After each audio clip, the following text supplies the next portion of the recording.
Hola, ¿qué tal? ¿Cómo están? Estamos otro día más en nuestro programa Punto y Contrapunto. Y el día de hoy nos acompaña, pues, un amigo, más que amigo, es un hermano.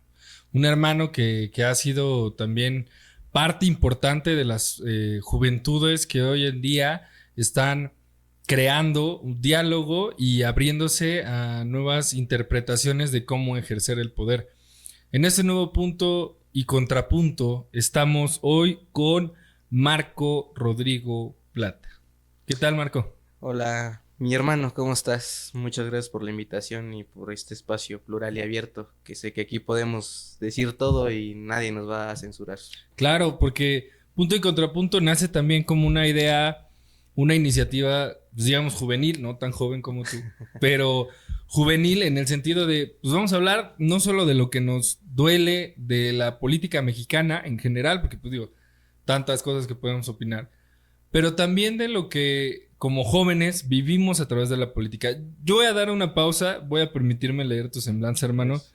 Dice, Marcos Rodríguez Plata Hernández, nacido el 25 de abril de 2008, actualmente cursa la preparatoria y se ha desarrollado en el ámbito social político desde los 13 años. Participó en la campaña del actual gobernador Julio Menchaca Salazar y fue líder de un movimiento estudiantil en la técnica 1, siendo el primer dirigente de una sociedad de alumnos de esta escuela. Actualmente participa en una red juvenil llamada Jóvenes Contigo, coordinando a delegados y trabajos territoriales. Pues, Marco, creo que no podría yo, en lo personal, pensar en alguien al hablar de juventudes que tú, hermano, ¿no? Porque han sido, pues, ya un tiempo de habernos conocido y siempre muy ligado a este tema, no solo de la parte de la dirigencia estudiantil, ¿no? Uno como líder, ¿no? En cualquier sección, en barrio, un cargo de elección popular, en un puesto de administración pública, tiene que liderar, ¿no? Pero, ¿cómo es tu experiencia? ¿Cómo ha sido tu experiencia en la juventud desde el poder? Pues fíjate que al principio fue complicada, porque para que te den un espacio Claro, está muy cañón, para que te tomen en cuenta, porque te podrán tener ahí, pero no toman en cuenta tu opinión, porque dicen eres joven, te chamaquean literalmente, claro, dando la expresión. Pero sin embargo, yo creo que con el trabajo, la constancia, la responsabilidad, te vas ganando ese lugar y le vas dando voz a esas juventudes. Entonces yo creo que eso me ha tenido esa constancia, ese trabajo me ha mantenido y pues creo que eso es lo que te representa, es tu primer carta de presentación. claro. Sí, pues siempre los valores como individuo a veces resaltan más, ¿no? Que el hecho de simplemente, pues estoy en tal partido, ¿no? O represento a tal movimiento. No estoy con tal político, ¿no? Ya sabes, Claro. vinculado de uno a otro, ¿no? Eh, Tengo una pregunta, Marco. ¿Somos la resistencia al relevo o parte de un sistema que ya no nos representa? Eh, híjole, yo creo que somos la resistencia de un sistema que ya no nos representa, Claro, porque no podemos ser el relevo de un sistema que no sirve, un sistema que no nos toma en cuenta. Yo no podría decirte que somos el relevo, como dicen muchos que somos el relevo generacional. Opino que en parte sí, pero para cambiar el sistema. Si claro, seguimos en el mismo sistema, yo no creo que las juventudes podamos estar en ese sistema. Yo opino claro. que somos una resistencia. Que fue bien interesante, por ejemplo, lo que sucedió en Nepal, ¿no? Lo que ha sucedido en otros países que, puta, o sea, de pronto ves cómo las juventudes se alinean, ¿no? Ves cómo justo existe esta resistencia social a través de pues de un hartazgo. Yo creo que es un hartazgo. Yo creo que como jóvenes no solo vemos que las cosas están mal, ¿no? Porque creo que cuando dice que un dedo señala para enfrente, tres señalan hacia ti, ¿no? En este sentido, obviamente, hay muchos de los hoy dirigentes estudiantiles, hoy dirigentes nacionales, de juveniles, que pues traemos mucha cola que nos pisen en general, ¿no? A Sí, todos. claro. Pero hay algo bien importante, Marco, que creo que hay cosas que los viejos de la política de antes, ¿no? A veces no entienden, no solo desde este paradigma de las ideas, ¿no? Pues la comunidad, por ejemplo, LGBT, ¿no? Que siempre un tema como con Claro, estos temas de inclusión, temas de feminismo, temas de, ¿no?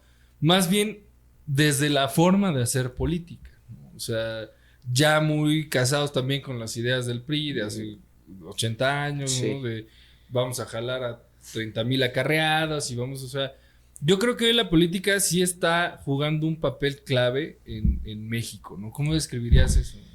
Pues mira, yo veo una brecha generacional con los dirigentes nacionales y las juventudes. Claro. ¿Por qué? Porque ellos están acostumbrados, como dices, a hacer una política como en el PRI de hace 80, 90 años, que es una política territorial, que digo, no está mal.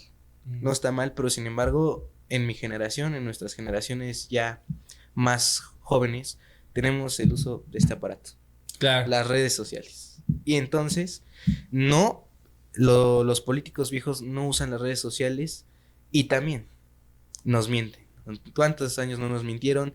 El reciclaje de políticos en distintos partidos políticos, por no mencionar uno, es también un hartazgo y eso marca una brecha generacional y el que no nos den espacios de oportunidad en puestos de representación o los líderes estudiantiles traen las viejas praxis que tenían los antiguos dirigentes que ahora son políticos, son Claro. gobernantes, Claro. pues yo creo que sí existe una brecha generacional. Sin embargo, creo que sí hay un relevo, por ejemplo, por poner la campaña de MC. La campaña de MC es un claro ejemplo de que la política está cambiando y que se puede llegar más con las redes sociales que territorialmente. Sí, justo en estas tendencias, ¿no?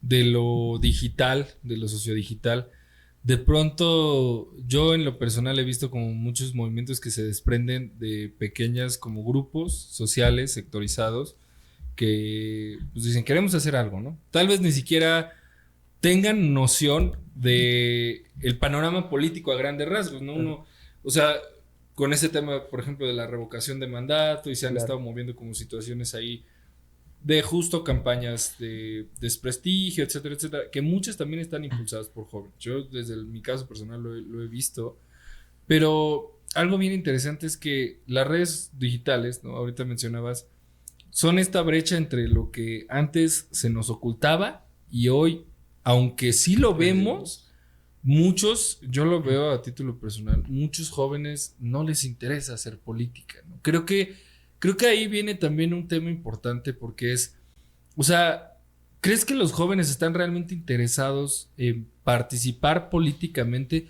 O más bien ya, como la mayoría yo he escuchado, no, es que esos políticos y la política es una... No, de hecho, justo uno de los comentarios, ¿no? Del último video que subimos, ¿no? Al canal de Punto y Contrapunto, es este tema de la cosa no va a cambiar, ¿no? Y digo, la persona que lo comentó, por ahí, un saludo para la persona que lo comentó en ese momento, pero tal vez, no sé desde dónde viene, ¿no? Que sería importante también describirlo. Tal vez desde un hartazgo con una situación personal que vivió, no lo sé. Pero tú ve el panorama general y a los jóvenes no les interesa participar. Hay una apatía clara, la vemos desde que los jóvenes somos los que menos votamos en todas las elecciones. Claro. Un 17% es el que vota de todos los jóvenes y en México somos muchísimos jóvenes. Si hay una apatía, hay por esa brecha, yo creo que también los jóvenes se han desinteresado de la política, aunque yo digo que todo es política, lo demás es partidizar las cosas. Claro, que es porque una diferencia muy grande. Es una diferencia muy grande y que yo les trato de ver, de hacer ver, porque yo les digo, política la hacemos con la familia, cuando negociamos un permiso con nuestra mamá, con nuestro papá, con nuestro tutor. Exacto. La política académica, por negociar con un profesor que no me ponga retardo, que me ponga mi asistencia o que no me ponga falta. Que no me repruebe. Sí, o sea, todo eso es política. Sí. Todo lo que hacemos, pues decía Aristóteles que somos animales políticos, ¿no? Exacto. Entonces, sin embargo, yo veo más, fíjate que tuve la oportunidad de estar en un congreso juvenil, en un parlamento, en la Cámara de Diputados Nacional, y la segunda bancada con más integrantes fue una bancada independiente. Y eso, ¿qué me hace ver? Desde mi perspectiva, que los jóvenes sí están interesados en la política, pero no en los partidos políticos. Claro. Los partidos han perdido credibilidad. Claro. Entiendo. Justo, digo, esto se tiende a este discurso, ¿no? En los partidos. Yo recuerdo cuando estuve militando también en el Partido Revolucionario Institucional, ¿no?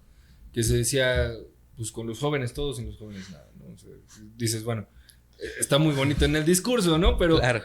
¿cuál es la realidad, no? Por ejemplo, hoy vemos que los líderes estudiantiles de ciertas universidades, no necesariamente de líderes que estén involucrados en sociedades de alumnos, consejos estudiantiles, etcétera, pero que los pocos líderes que resisten tal vez hasta la misma posición del mismo sistema estudiantil, ¿no? Son censurados, son perseguidos. Muchos de los jóvenes o los que hemos estado involucrados dentro de los espacios públicos, más allá de decir, como decías ahorita, ¿no? Escuchar la opinión del otro, muchas veces hay una represión marcada en ese sentido, ¿no? Y pues esto a mí en lo personal me hace creer que el discurso es más decorativo, ¿no? Pues hemos hecho tanto por los jóvenes, ¿no? Yo apenas estuve colaborando en un colectivo llamado Arte a Casa, ¿no? Por favor, ahí estaría chido que acompañaran, sí, ¿no? Los eventos. Claro. Está muy interesante. Es un colectivo de arte que aparte de todo esto, lo que hace es generar discurso en torno al arte, ¿no? Digo, nosotros sabemos también qué fue lo que pasó ahorita con los institutos aquí en el estado, ¿no? Con todas estas represiones políticas, etcétera. Pero algo bien interesante, que aún en el discurso blanco de vamos a hacer arte, ¿no? O sea, en el discurso también del élite de vamos a hacer arte, ¿no? De estos esquemas como de el gobierno apoya, ¿no? Pero también hay una censura fuerte con respecto no solo a la misma, digo, al colectivo que se han abierto las puertas mucho de personajes del Estado, personajes del gobierno, ¿no? Personas que han estado ligadas también al tema del arte, pero hay más bien una censura estructural por parte del arte y por parte del arte joven, ¿no? Que Sí. es también una cosa ahí interesante. Sin duda. Como decías, el discurso, en el pasado el discurso era los jóvenes son el futuro. Claro. Ahorita el discurso son el presente y el futuro. Sí. Pero ¿cuál presente? No, si nos censuran, si no hay oportunidades laborales, si no hay oportunidades de esa representación en el arte, en deportes, en muchas cosas, o hay representación joven, pero son el amigo del amigo, son recomendados. Sí, claro. O el arte son pagados, hacen arte, digo, está bien, al final pues, es un trabajo, pero pues también es un tipo de censura, ¿no? Es un tipo de control de medios, un tipo de control de arte, y pues yo creo que eso está mal, porque las juventudes nos caracterizamos por ser revolucionarios, ¿no? Exacto. Yo tuve conocimiento que estuvieron por ahí en un concurso de oratoria, ¿no? Sí. Estuviste ahí con un grupo de amigos, igual, Sí. de hermanos por ahí. Es correcto. ¿Cómo les va al momento de ustedes alzar la voz? Como una pregunta, digamos, un tanto personal. O sea, ¿cómo te ha ido al momento de alzar la voz como joven? Pues mira, primero, al alzar la voz como joven, pues sí te da miedo por las represiones, claro. Porque si ves la historia, es una historia de represiones que quien alza la voz termina o no termina su carrera o no hace muchas cosas, lo censuran.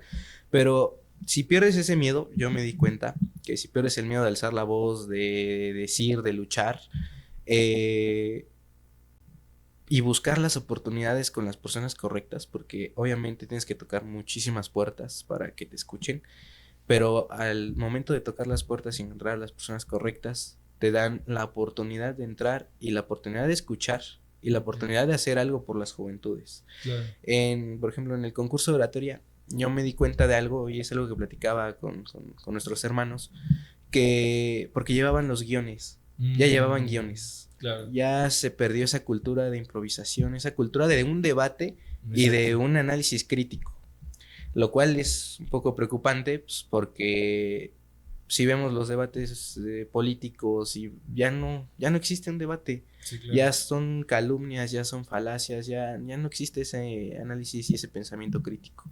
Y es algo que también de este lado yo estoy impulsando desde mi trinchera en la Autónoma, en hacer un club de debate de toda la universidad, pero que sea un club de debate que no nos den los guiones hechos, como sí. Hacen algunas instituciones privadas, que digo, está bien, pero al final no dan ese pensamiento crítico, ese razonamiento a sus estudiantes y a los jóvenes, que yo creo que es una parte fundamental para que nosotros podamos seguir ejerciendo y hacer política y seguir en la labor social. Qué chido. No, porque finalmente yo te lo voy a explicar también hasta de mi propia experiencia, ¿no? Muchas veces el pensar diferente, tal vez ni siquiera el simple hecho de pensar diferente, el simple hecho de pensar, de decir, oye, esto está mal, ¿no? O sea, esto está a mí en lo personal, ¿no? Y yo como joven, dice Salvador Allende, ¿no? Justo, ¿no? Ser joven y ser revolucionario es una contradicción biológica. Y hay una segunda parte, ¿no? De ese mismo discurso que dice, pero en una sociedad burguesa es prácticamente imposible, ¿no? Que es lo que también invita a Salvador Allende a no quedarnos en la juventud revolucionaria, sino mantenernos revolucionarios aún a pesar de las condiciones, ¿no? De la vida. Esto que mencionas del tema estudiantil, ¿no? Yo, a título muy personal e individual, voy a comentar algo importante, que fue que antes se politizaba en las escuelas, porque tú sabías, ¿no? Llegaban de la UAM, digo, en el caso de la Ciudad de México, para evitar también controversias, ¿no? Llegaban del Poli, llegan de la UNAM, ¿no? En camiones, ¿no? Y con todos los... Hoy, adentro de las escuelas, con playeras del mismo color, con discursos completamente partidistas. Sí. Pero el problema no es que se politiza la educación, porque al final, como hemos dicho, toda actividad humana es política. Sin embargo, hay algo que yo en lo personal también defiendo mucho, que es cuando dicen vamos a hacer política con los jóvenes y más bien que los jóvenes hagan política, ¿no? Que es una diferencia estructural, no solo de discurso, sino de acción muy fuerte, ¿no? Porque es, pues sí, ¿no? O sea, jóvenes, tráete a 3 grupos de administración, tráetelos aquí porque pues, van a ser los que van a acompañarnos en la verbena. A ver, pregúntales si realmente ellos quieren participar, ¿no? O sea, yo sé que ser dirigente estudiantil el día de hoy es no solo un modo de levantar la voz, sino también hay una forma de decir lo que uno piensa sin el miedo de ser censurado. Pero hay espacio hoy para la disidencia dentro de las universidades. ¿Qué tan político ya hoy es el acto de estudiar, de organizarse y de alzar la voz? En el hecho de que haya disidencia dentro de las universidades, yo pienso que sí hay espacio, sin embargo hay personas a las que les incomoda. Okay. Hay personas a las que les incomoda y eso yo creo que también nos censuran, pero ahora las juventudes veo que le echan más ganas a los movimientos, no se echan para atrás por un solo golpe, o sea, ya han perdido el miedo. Claro. Han perdido el miedo y yo creo que eso ha generado más espacios de disidencia dentro de las instituciones públicas.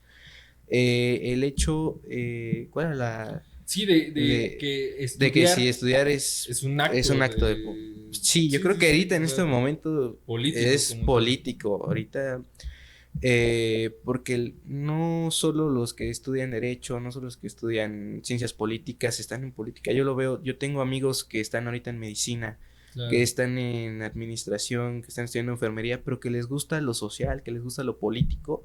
Entonces yo creo que no está peleado. Y creo que sí, está muy claro que ahorita el estudiar sí está muy ligado a lo político. A la política, claro. Porque, digo, yo en mi tiempo, ¿no?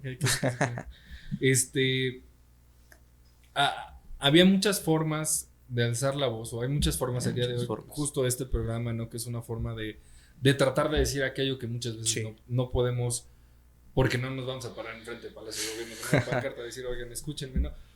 Pero que también es importante saber que dentro de las universidades el simple acto de, como decías, pensar de manera crítica, el reflexionar acerca de nuestra realidad, ya es político, ¿no?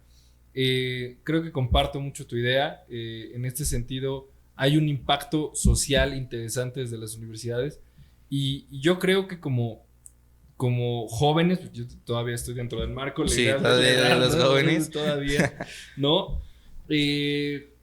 No por recibir dádivas de gente que está más arriba de nosotros, ¿no? Tendríamos que mantenernos sumisos ante las condiciones de desigualdad que vemos, no solo ante la gente en general, sino ante nosotros mismos como individuos y entre las personas que nos rodean, ¿no?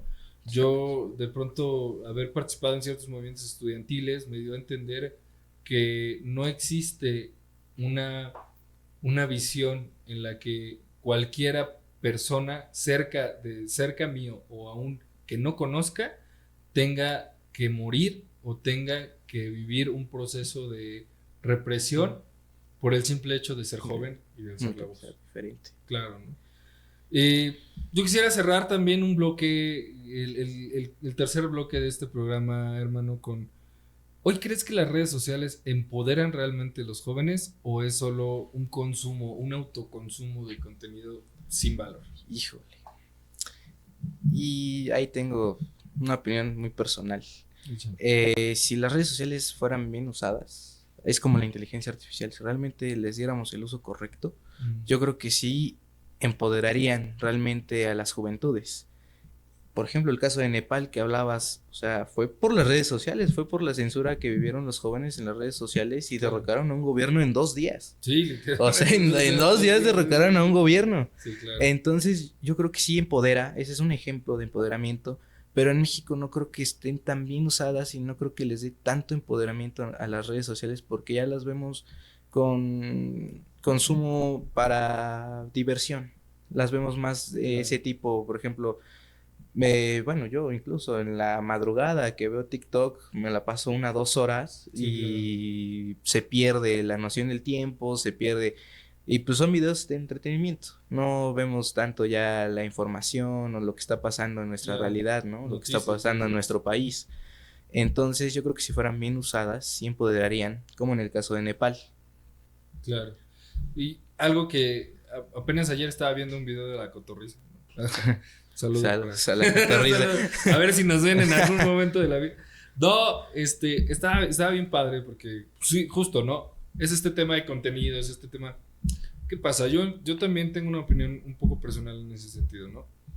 Entrevistan a gente famosa, entrevistan a gente que ya tiene una trayectoria, ¿no? Muchas veces como jóvenes también llega a este punto de comparación, ¿no? Es decir, no necesariamente por el programa punto y contrapunto, ¿no? Sino más bien por de pronto llevan, no sé, músicos, ¿no?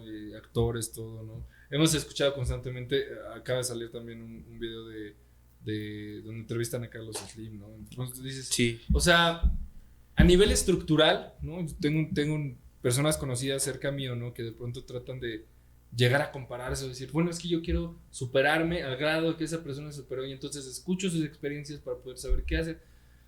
No es tan fácil. O sea, estructuralmente, por ejemplo, un programa de debate público no cambia la realidad social. La hace cuestionarse. Sí. La hace reflexionar acerca de su realidad, pero no va a cambiar si las cosas no cambian de manera estructural. ¿Qué pasa con estos personajes? En algún momento tal vez tuvieron las circunstancias necesarias para llegar al lugar en donde están. Y el problema es que mucho como jóvenes, ¿no? Somos una cantidad de población juvenil bastante gruesa, ya a estas alturas prácticamente los dos espacios demográficos más grandes están entre la tercera edad y las juventudes. ¿Qué significa ser una voz pública dentro de la juventud? Porque uno podría pensar, ¿no? Que justo como personajes de la vida pública y todo, de pronto estamos muy inmersos en el tema de los influencers, que de pronto ya seguía a tal influencer, ¿no? Que anda ahí, no, o sea, digo, finalmente yo respeto el tipo de contenido que se genera en internet, ¿no? Pero de pronto pues está la pelea del siglo y todas estas cosas que a mí, lo tengo que decir, yo la vi, ¿no? Sí. Pero este contenido tal vez no es, hoy lo leí en la mañana, son contenidos basura porque son contenidos que rellenan, son contenidos de relleno, ¿no? Antes en los periódicos, ¿no? Se acostumbraba a usar notas de relleno, ¿no? O notas que acompañaban a las notas principales, ¿no? Que eran, pues, desaparecidos, las notas amarillas, claro. todo, nota roja, etcétera. Hoy es el mismo esquema, pero a un nivel masivo, ¿no? De inmediatez, pues, prácticamente así, literal, segundos, microsegundos, ¿no? La política ya está en los medios digitales, ya está en el contenido, pero hoy, para ti, Marco, ¿qué significa ser joven y tener una voz pública? Bueno, para mí significa, pues sobre todo es un sentido de responsabilidad. Claro. Porque vas representando a tu generación, no solo a tu persona. Vas representando a una generación que viene de un hartazgo, que viene de promesas que necesitamos, que tenemos muchas necesidades. Entonces, para mí, primera es un sentido de responsabilidad, es un sentido de transformación también, porque eso es transformar, se está transformando la política, estamos dejando atrás la vieja política y le estamos dando más voz a las juventudes por medio de estas plataformas, de este contenido. Por ejemplo, estos podcasts se me hace una maravilla porque realmente nos dan voz. Eso cuando se veía. Sí, O sea, controlaban a los medios. A los medios nacionales, que eran dos, son dos, siguen siendo dos, los con mayor importancia, y ellos controlaban lo que se decía, lo que no se decía. Y ahorita tenemos los jóvenes la oportunidad, y hay un punto de oportunidad para poder alzar la voz sin que se nos censure mucho. Porque sí hay censura. Porque obviamente. Poco, mucho.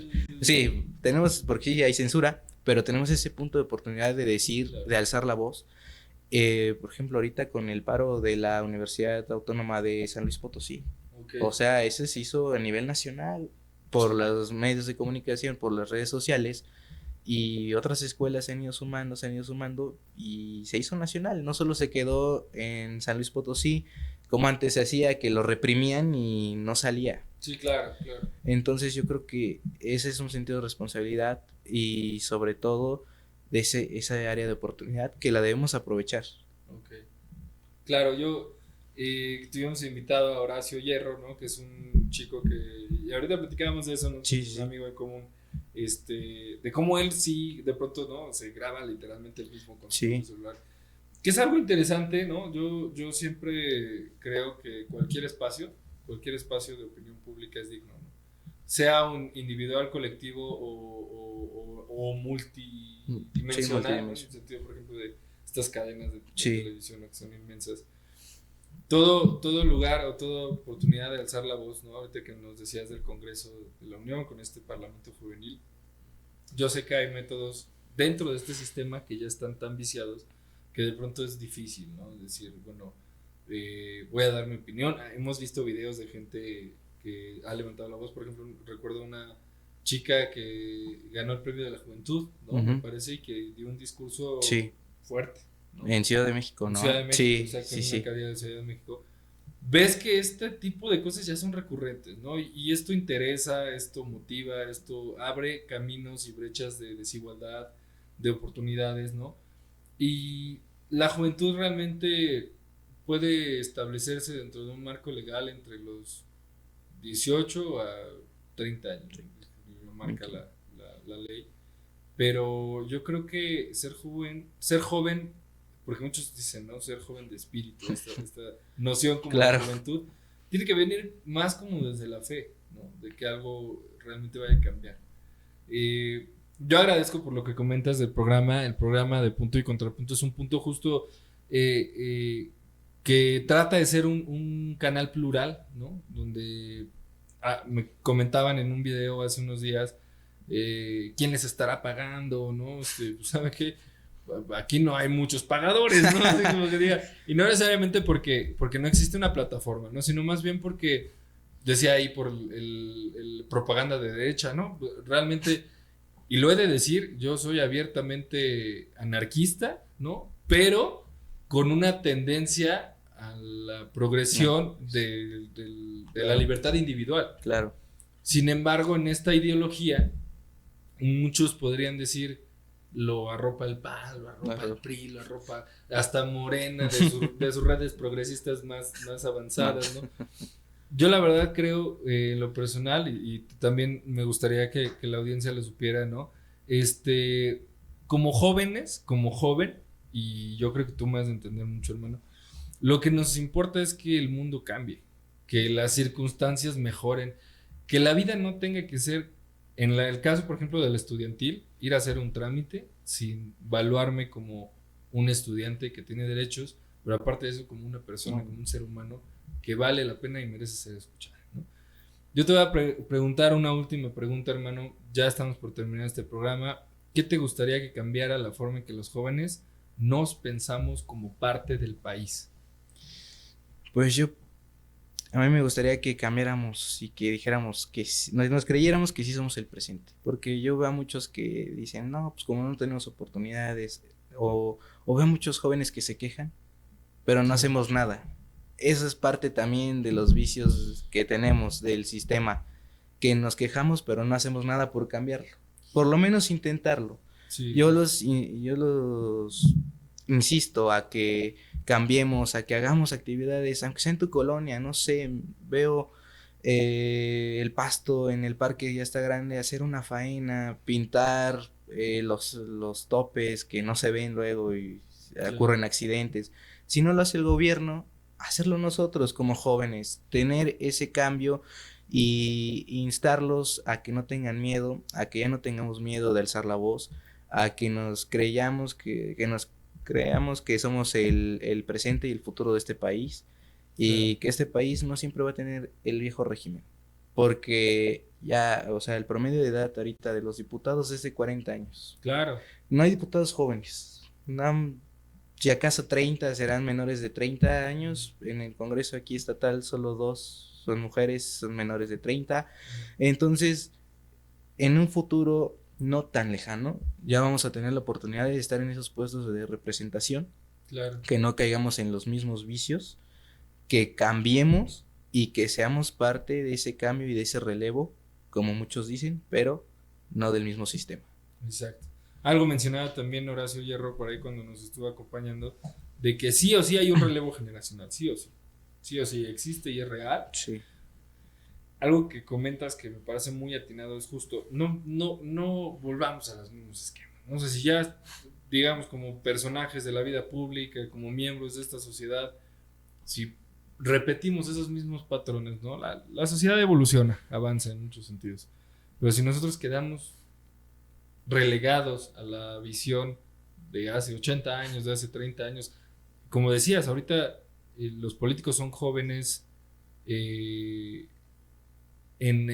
la circunstancia en la que hace quizás 80 años, la mayoría rebasaba los 60 y 70 años de edad, ¿no? Sí. O sea, digo, en ciertas circunstancias, habrá algunos que no, pero sí las personas que ocupaban puestos eran personas ya mayores de 40 años, ¿no? Algo veo yo importante es eso, que sí ha habido un cambio sistemático, y lo decía el maestro Franco también, que nos acompañó en el episodio también, los episodios pasados, que sí hay cambios estructurales, pero no significa que sean para bien.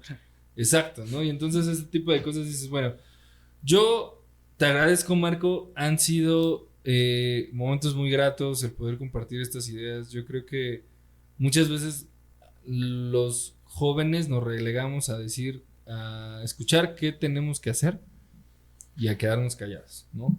Yo creo que la visión de poder compartir las ideas como jóvenes va más allá de un acto de resistencia.